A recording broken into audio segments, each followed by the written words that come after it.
Les discussions ont forcément tourné autour des nouvelles mesures prises par le gouvernement alors que la France est frappée de plein fouet par le variant Omicron. Sur France Inter, mardi 4 janvier 2022, Gabriel Attal, le porte-parole du gouvernement, a répondu aux questions de Léa Salamé et de Nicolas Demorand. Alors qu'il était interrogé sur l'interview du ministre de l'Éducation nationale, Jean-Michel Blanquer, accordée aux Parisiens, lundi 3 janvier 2022, pour expliquer les nouvelles mesures prises dans les établissements scolaires, Gabriel Attal a tenté de faire un éclaircissement. Quelques minutes plus tard, il a reçu un texto du principal concerné.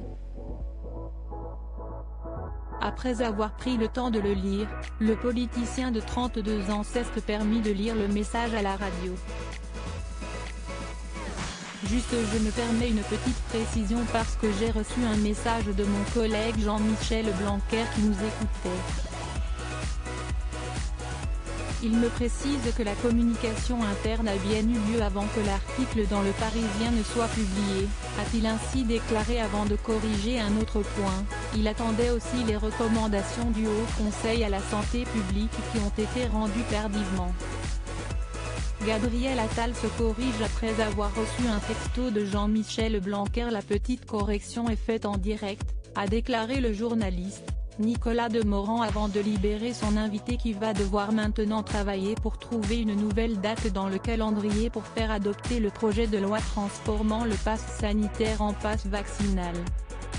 En effet, dans la nuit du lundi 3 au mardi 4 janvier 2022, les débats ont été interrompus.